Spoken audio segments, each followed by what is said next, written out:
शरण शरण जे हनुमंता तुम्हा रामदूता काय भक्तीच्या त्या वाटा मज दाव व्यास बटा जे न धर्म जितविलाची बळी तो जान संभाजी नवाई अरे काय अवतरला जयाची कुळी या छत्रपतीची शरण कमळी साष्टांग हे नमनगा आता नमो माता पिता जास्ती सकळ तीर्था उनी वरिष्ठता ज्याचे निनर्दे लादला तत्वता झाला अवच्युता निजवागे विठ्ठल विठ्ठल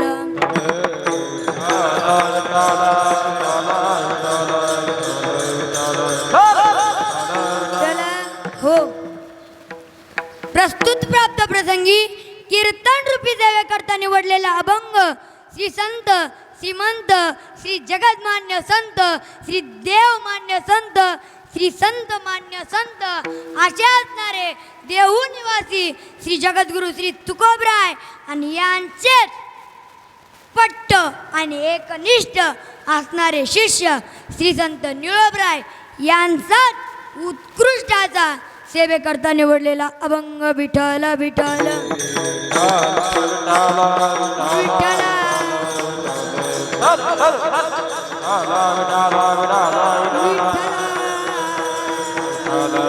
हो अभंग श्री संत निळोबरायचा आहे. अभंग 4 चरणाचा आहे आणि या अभंगात संताचा महिमा प्रतिपादन केलेला आहे. आणि या अभंगात श्री संत निळोबराय संताचा महिमा प्रतिपादन करतात. आणि महाराज या अभंगाचे एक वैशिष्ट्य आहे ते म्हणजे कोणतं तर या अभंगाच्या प्रत्येक चरणाभोवती द्रौपद फिरतं. ते कसं तर ऐका म्हैशी पुत्रा मुखे बोलवणे श्रुती अहो एखादा म्हैशीचा पुत्र म्हणजे रेडा हेला हाल्या म्हणजे म्हैशीचा पुत्र कुठं बोलतो का हो तर बोलतो का नो हे असामान्य महिमा संतांचा. आणि पहिल्या चरणाच्या उत्तरार्धात निळोबराय म्हणतात चालवणे भिंती बैसोनिया एखादी निर्जीव भिंत कुठं चालते का चालते का नो हे असामान्य महिमा संतांचा. आणि द्रौपदाच्या उत्तरार्धात निळोबराय म्हणतात नैवेद्य हातीचा मूर्ती जेवी एका पाषाणाची मूर्ती कुठे जेवते का जेवते का नो हे असामान्य महिमा संतांचा. तिसऱ्या चरणात निळोबराय म्हणतात उदका माझी वया ठेवणी कोरड्या दाखवणे रोकड्या विश्वजना. त्या ज्या जगद्गुरु तुकोबरायांनी ज्या वयांमध्ये अभंग लिहिलते त्या वया त्या गावकऱ्यांनी त्या वयाला खालून वरून दगडे बांधले आणि पाण्यात टाकल्या आणि 13 दिवसानंतर वर काढून पाहिल्या तर त्या तशाच कोरड्या निघाल्या. आपल्या कुणाचा एखादा कागद जरी पाण्यात पडला आपण पडला म्हणून तर तो भिजतो आणि 13 दिवस एक नाही 2 नाही तर 13 दिवस वया पाण्यात राहिल्या वर काढल्या तर तशाच कोरड्या निघाल्या. शक्य आहे तर हो का नो या सामान्य महिमा संतांचा. शेवटच्या चरणात निळोबराय म्हणतात निळा म्हणे ती संगेची तारणे दीन उदरणे नवलकोन. निळोबराय म्हणतात संतांच्या संगती झाल्यावर दीन दुर्बळ पापिष्ट याचा सगळ्यांचा उद्धार होतो. तुम्ही म्हणता महाराज पापिष्टाचा कुठं उद्धार होतं का तर होतो का नो या सामान्य महिमा संतांचा. बरं ज्यांचा अभंग आहे त्या निळोबरायचा महिमा सामान्य आहे का तर महाराज त्या निळोबरायचा महिमा सुद्धा सामान्य नाही. ते कसा तर आपण अवघ्या 2 मिनिटात पाहू. करा भजन विठ्ठला विठ्ठला